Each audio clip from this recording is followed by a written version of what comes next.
चलो दोस्तों वो दिन याद करते हैं जब आपने अपना बोर्ड एग्जाम दिया होगा। भाई आपका तो पता नहीं, लेकिन जब मैंने वो पेपर देखा था ना अपने सामने, तो मुझे इतना ज्यादा स्ट्रेस हो चुका था कि मैंने कहा भाई मेरे बजाय अगर कोई और ये पेपर दे देता तो कितना अच्छा होता, क्योंकि उस पेपर के रिपोर्ट कार्ड के हिसाब से मेरा फ्यूचर तय होने वाला। अब जब एक रिपोर्ट कार्ड आदमी का फ्यूचर डिसाइड कर सकता है, तो जब आप कोई ट्रेडिंग स्ट्रैटेजी या इंडिकेटर यूज कर रहे हैं, क्या उसका एक रिपोर्ट कार्ड नहीं बनना चाहिए?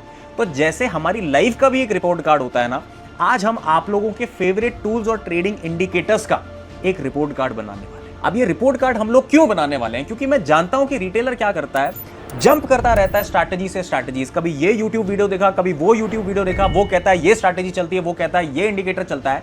आप उसको देखते हो, सीखते हो, समझते हो, वीडियो भी आपको पसंद आता है, लेकिन जब आप उस चीज को लाइफ में अप्लाई करने जाते हो ना, तो पैसा बन ही नहीं पाता है। हालांकि जितना पैसा आप लेकर के गए थे वो भी लॉस हो जाता है। दोस्तों आपकी ये प्रॉब्लम मैं इसी वीडियो में सॉल्व करने वाला हूं। आपको 20 इंडिकेटर की वीडियो देखने की जरूरत नहीं है, क्योंकि आज मैं एक नहीं, दो नहीं, पूरे के पूरे 20 इंडिकेटर और टूल्स को टेस्ट करने वाला हूं और फिर उनको एक कैटेगरी के अंदर डालने वाला हूं कि क्या वो बाप लेवल वाला इंडिकेटर है या फिर वो टाइम वेस्ट वाला इंडिकेटर है। उससे भी पहले अगर आप चैनल पे नए और मुझे पहली बार देख रहे हैं, ये थोबड़ा आज आप पहली बार देख रहे हैं, तो मेरा नाम है अभिषेक और मैं पिछले 8 सालों से मार्केट में प्रोफेशनली ट्रेड कर रहा हूं। इसी के साथ साथ मैं 500 से ज्यादा स्टूडेंट्स को भी ट्रेन कर चुका हूं and I have also been invited to one of the most prestigious institutions like IIT to do trading sessions for them. तो जो भी इंडिकेटर या स्ट्रैटेजी मैं आपको बता रहा हूं, ये कोई गप नहीं होने वाली है, कोई थ्योरी नहीं होने वाली है। ये सारे इंडिकेटर और स्ट्रैटेजीज मैंने अपनी जर्नी में यूज किए थे और उसके बाद जाकर के मुझे पता चला कि कौन सा बाप लेवल वाला ट्रेडिंग टूल और इंडिकेटर है और कौन सा आपका टाइम वेस्ट है। जिस इंडिकेटर को आपने साइड छोड़ा हुआ है कि भाई ये तो गार्बेज है, ये तो कूड़ा है,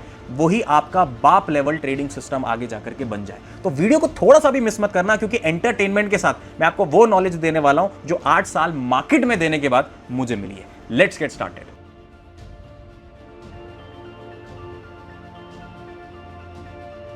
तो दोस्तों शुरू करते हैं सबसे पहले सबसे फेवरेट बिगिनर का MACD। जब आप बिगिनर होते हो ना, तो आपको लगता है कि कॉम्प्लेक्स चीजें मार्केट में मुझे मिलेंगी, भाई कुछ ऐसा सीखना है जिसमें दिमाग तो हिल जाए पर इंडिकेटर जैसा भी लगे।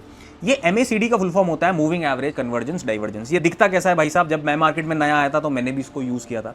इस तरीके का दिखता है। ये है कुछ नहीं, ये 2 EMAs ही हैं जो एक दूसरे को काटते रहते हैं और यहाँ पे हरा और लाल कलर के बार्स बनते रहते हैं। अब ये मूविंग एवरेज कन्वर्जेंस डाइवर्जेंस ऐसा इंडिकेटर है कि कुछ लोग इस पर कोर्सेज बना करके भी देते हैं। भाई गलत कुछ नहीं है, बट गलत ये चीज है कि ये इंडिकेटर लैगिंग इंडिकेटर है। आज तो ये दिखाएगा कि यहां से मार्केट ने एक लाइन काटी तो मार्केट में प्राइस एक्शन ऊपर गया, यहां लाइन कटी तो मार्केट नीचे आया, लेकिन असलियत में जब लाइव मार्केट में ये बन रहा होगा ना, तो ये उल्टी सीधी चीजें आप लोगों को दिखाएगा। ये लैगिंग इंडिकेटर है, लेट में रिएक्ट करेगा। तो आप लोगों को क्या करना है? ऐसे इंडिकेटर से दूर रहना है, क्योंकि ये लैगिंग इंडिकेटर्स होते हैं, आपका टाइम वेस्ट करेंगे और कुछ नहीं। तो इसको हम क्या करने वाले हैं? टाइम वेस्ट वाली कैटेगरी में डाल देते हैं और बढ़ते हैं अपने दूसरे इंडिकेटर की तरफ। अब दूसरा इंडिकेटर जो है वो है हमारा RSI, relative strength index. Relative strength index कैसा दिखता है? आप देखो, रिलेटिव स्ट्रेंथ इंडेक्स ऐसा दिखता है। इसका काम क्या होता है दोस्तों? इसका काम है मार्केट के अंदर स्ट्रेंथ कब है और कब नहीं है ये पता लगाना। आप प्राइस में खरीदते हो कोई चीज और स्ट्रेंथ ही नहीं है मार्केट में, आप बाई कर रहे हो, मार्केट में स्ट्रेंथ नहीं है, तो क्या काम का है वो प्राइस एक्शन? बिल्कुल भी नहीं है। तो RSI मदद करता है आपको प्राइस एक्शन में कितनी स्ट्रेंथ है ये फाइंड आउट करने के लिए, लेकिन ये भी उतना बढ़िया इंडिकेटर नहीं है अगर आप इसको पुराने तरीके से यूज कर रहे हैं। पुराना तरीका क्या होता है? लोगों को लगता है 70 से ऊपर RSI होगा तो ओवरबॉट होगा, मार्केट गिरेगा। हर बार ऐसा नहीं होता है। लोगों को लगेगा 40 के नीचे RSI जाएगी, ये लाइन जाएगी तो मार्केट वहां से रिवर्स कर जाएगा। ऐसा नहीं होता है। मैंने एक बहुत सुंदर सा वीडियो बनाया आप लोगों के लिए, जिसपे RSI के ऊपर आप सपोर्ट और रेजिस्टेंस ड्रॉ करते हो और ब्रेकआउट और ब्रेकडाउन्स RSI पे ट्रेड करते हो। अभी मुझे पता है ये थोड़ा टफ लगेगा समझने में, मेरे चैनल पे जाना, Abhishek X trades RSI strategy search करना, आपको एक बहुत ब्यूटीफुल सी स्ट्रैटेजी मिल जाएगी। अगर आप उस तरीके से यूज करोगे तो RSI हमारा काम का है इंडिकेटर बन जाता है, अदरवाइज ये ठीक ठाक या टाइम वेस्ट में ही आएगा, क्योंकि इसके साथ आपको बाकी चीजें भी यूज करनी पड़ेगी। बढ़ते हैं दोस्तों हम अपनी तीसरी चीज की तरफ। बिगिनर आता है मार्केट में और स्टॉक स्क्रीनर ना यूज करे, ऐसा हो ही नहीं सकता है।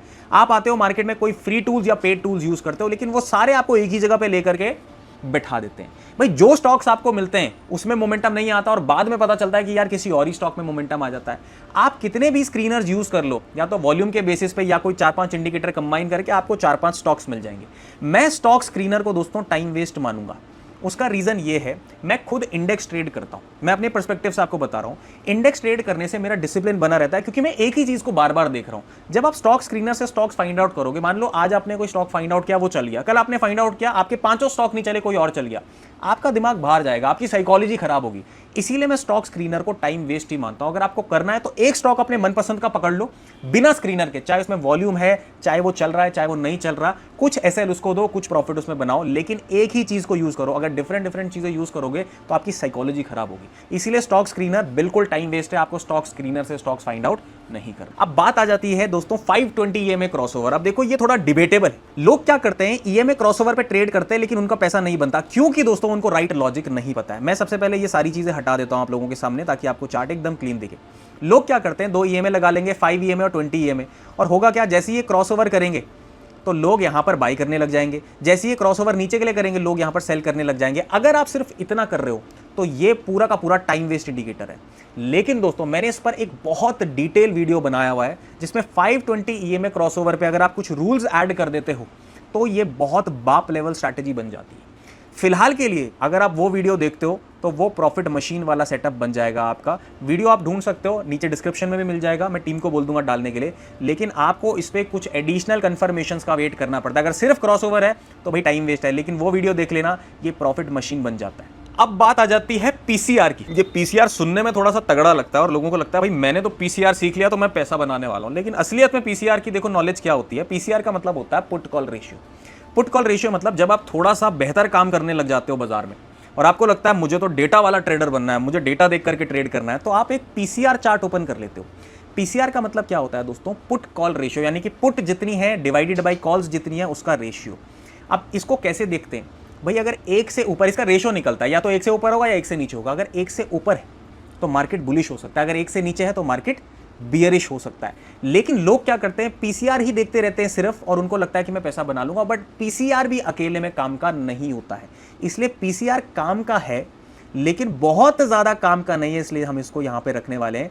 अकेले अगर पीसीआर यूज करोगे तो दिक्कत होने वाली है, अदरवाइज पीसीआर काम का है। आप उसको कॉन्फ्लुएंसेस के साथ यूज करें, किसी और चीज के साथ लगा करके यूज करें। अब बात आ जाती है भाई साहब वीवैप की। बहुत सारे लोग वीवैप क्या करते हैं, वीवैप होता है volume weighted average price. Volume की इंपॉर्टेंस होती है, और बहुत सारे लोग ये भी बोलते हैं कि जो प्रोप्राइटरी ट्रेडर्स होते हैं वो वीवैप का बहुत ज़्यादा यूज़ करते हैं, बिल्कुल करते हैं। लेकिन दोस्तों वीवैप आपने बहुत बार स्ट्रैटेजीज देखी हैं वीवैप की, ये वीवैप ना उस हिसाब का इंडिकेटर नहीं है। इंडेक्स ट्रेड करने के लिए थोड़ा सा दिक्कत करता ही करता है बहुत ज़्यादा। अगर आप स्टॉक्स में ट्रेड करते हो तो वीवैप आपके लिए काम कर सकता है, लेकिन जब आप इंडेक्स ट्रेड कर रहे हो ना तो वीवैप मेरे हिसाब से उतना काम का इंडिकेटर नहीं है। तो मैं इसको क्या करने वाला हूँ, ठीक ठाक की कैटेगरी में डाल दूंगा। अगर आप स्टॉक वाले ट्रेडर हो तो आप वीवैप को यूज कर लो, अदरवाइज आपको वीवैप सीखने की या यूज करने की जरूरत। बढ़ते हैं दोस्तों अपने नेक्स्ट टूल की तरफ जो है एसएनआर। एसएनआर क्या होता है, सपोर्ट एंड रेजिस्टेंस। अब देखिए दोस्तों, जब एक नया ट्रेडर आता है तो वो क्या करता है, सपोर्ट और रेजिस्टेंस पे वीडियोस देखता है। उसको ये सिखाया जाता है कि यार मार्केट जहां से नीचे गिरता है बहुत तेजी से, वो आपकी रेजिस्टेंस हो जाती है। जहां से मार्केट बहुत तेजी से ऊपर जाता है वो आपका सपोर्ट हो जाता है। लेकिन जब वो यूज करना स्टार्ट करता है ट्रेडिंग में तो उसके लिए सपोर्ट और रेजिस्टेंस काम में आते ही नहीं है, क्योंकि सपोर्ट और रेजिस्टेंस को देखने का भी एक तरीका होता है। आपको विश्वास नहीं होगा, ये सबसे सिंपल चीज है और सबसे इफेक्टिव चीज होती है जो बड़े बड़े ट्रेडर्स आज भी यूज करते हैं और आपको करना चाहिए। लेकिन हमको क्या लगता है कि भाई सपोर्ट और रेजिस्टेंस तो सिंपल सी लाइन है, इस पे क्या ही पैसा बनेगा। लेकिन आप अगर सपोर्ट और रेजिस्टेंस, जिसको डिमांड और सप्लाई भी बोलते हैं, अगर यूज करना सीख गए ना दोस्तों तो ये बहुत नेक्स्ट लेवल चीज है, और इसको मैं डालूंगा प्रॉफिट मशीन वाली कैटेगरी में। इसको आपको सीखना पड़ेगा, बेसिक्स बिल्कुल क्लीन होने चाहिए, लेकिन जितना सिंपल है उतना ही ज्यादा ताकतवर भी है ये। तो बिल्कुल प्रॉफिट मशीन की कैटेगरी में आ जाएगा सपोर्ट एंड रेजिस्टेंस। अब आ जाता है दोस्तों हमारा प्राइस एक्शन। प्राइस एक्शन क्या होता है, लोगों को समझ ही नहीं आता कि प्राइस एक्शन क्या होता है। देखो प्राइस एक्शन क्या होता है, प्राइस किस तरीके से मूव करता है चार्ट के ऊपर, उसको प्राइस एक्शन बोलते हैं। अब प्राइस एक्शन को समझने के लिए आपको डाउ थ्योरी समझनी पड़ेगी बहुत अच्छे से। इसके ऊपर भी मैंने अपने चैनल पे वीडियो बना करके डाला हुआ है, सब कुछ डाला हुआ है आप लोगों के लिए, देख लेना इस वीडियो के बाद। डाउ थ्योरी क्या कहती है दोस्तों कि अगर प्राइस मूव कर रहा है तो स्ट्रेट लाइन में नहीं जाएगा, हायर हाइज हायर लोस और लोअर लोस लोअर हाइज बना करके ऊपर या नीचे जाएगा। ये प्राइस एक्शन किसी भी चार्ट पे लगाओ, चाहे कच्चे तेल पे, क्रूड ऑयल, चाहे गोल्ड पे, चाहे फॉरेक्स पे, चाहे क्रिप्टो पे, चाहे निफ्टी पे, कहीं भी यूज करो काम में आएगा। लेकिन आपको क्या करना है, प्राइस एक्शन को अच्छे से समझना आना चाहिए। आपके जो मेजर कॉन्सेप्ट्स होते हैं, एसएमसी हो गया, स्मार्ट मनी कॉन्सेप्ट जिसमें चॉक और बॉक होता है, break of character, change of character, वो भी प्राइस एक्शन से ही निकला हुआ है। तो ओजी है प्राइस एक्शन, इसीलिए प्राइस एक्शन को हम किस कैटेगरी में डालेंगे, बाप लेवल। अगर आपको भाई तगड़ा काम करना है तो आपको प्राइस एक्शन बहुत तगड़े तरीके से सीखना पड़ेगा। इसके बाद जाकर के डाउ थ्योरी वाली वीडियो देखना, उससे आपके प्राइस एक्शन के कॉन्सेप्ट्स क्लियर हो जाएंगे। अब बढ़ते हैं हम अपनी नेक्स्ट चीज की तरफ, एफआईआई डीआईआई। ये क्या चीज है दोस्तों मेरे पूरे 8 साल की मेहनत एफआईआई डीआईआई डेटा को डिकोड करना है। लेकिन लोग ना इस चीज़ को भी यूज़ करके फंस जाते हैं। आप क्या करोगे, जब आप डेटा में घुसोगे, एक डेटा वाले ट्रेडर बनोगे। बेसिकली डेटा वाला ट्रेडर क्या होता है, देखो एक तो है प्राइस देख करके ट्रेड करना, एक है डेटा देख करके ट्रेड करना। अगर प्राइस ऊपर जा रहा है, सोचो डेटा में पहले बेयरिश पोजीशंस बनी हुई हैं, तो प्राइस ऊपर से नीचे क्रैश हो जाएगा। इसीलिए प्राइस एक्शन के साथ डेटा जरूर ऐड होना चाहिए। अब लोग गलती क्या कर देते हैं, डेटा का मतलब क्या है, लोग क्या करेंगे, यहाँ से ऑप्शन चेन देखना शुरू कर देंगे। ऑप्शन चेन में लोग पोजीशंस देखेंगे, बोलेंगे यहाँ पे ये बना हुआ है, वहाँ पे वो बना हुआ है, लेकिन ये बिल्कुल गलत है, ये टाइम वेस्ट है ऑप्शन चेन देखना। आपको क्या करना पड़ेगा, FII DII का पार्टिसिपेंट वाइज डेटा देखना पड़ेगा। उससे आपको पता चलेगा कि मार्केट दूसरे दिन ऊपर जा सकता है, नीचे जा सकता है। अगेन मैंने बहुत सारी वीडियोस FII DII डेटा पे अपने चैनल पे ही बना रखी हैं। आपको मैं सारी वीडियो जिसके बारे में भी बात कर रहा हूँ, टेंशन मत लेना, डिस्क्रिप्शन में आपको सारी मिल जाएंगी, इसके बाद जाकर के एक एक सारी देख लेना। तो अगेन इंट्राडे क्रैक करने में सबसे ज्यादा क्रेडिट अगर किसी चीज को मिला है तो FII DII डेटा को है। मैं आज इंट्राडे ट्रेडिंग इसीलिए समझ पाता हूँ, आप लोगों के साथ लाइव आ पाता हूँ, बिकॉज वो बाप लेवल चीज है और FII DII सबसे बाप लेवल चीज है। आपको क्या सीखना है आपको पता चल रहा है। मैगडी सीखते थे भाई, टाइम वेस्ट है, स्टॉक स्क्रीनर टाइम वेस्ट है, वीवैप भी इतना ही ज़्यादा ठीक ठाक ही है। काम का क्या है, RSI PCR और प्रॉफिट मशीन में आ जाते हैं आपके 520 और सपोर्ट रेजिस्टेंस, और बाप लेवल में भी 2 आ गए। अब और भी हमारे पास चीज़ें, अभी अपने कितने देख रही हैं, 1 2 3 4 5 6 7 8 9। एक चीज और मैं आपको दिखाता हूं जो है लिक्विडिटी। देखो दोस्तों, अगर आप सपोर्ट रेजिस्टेंस यूज कर रहे हो तो आपको लिक्विडिटी यूज करनी आनी चाहिए।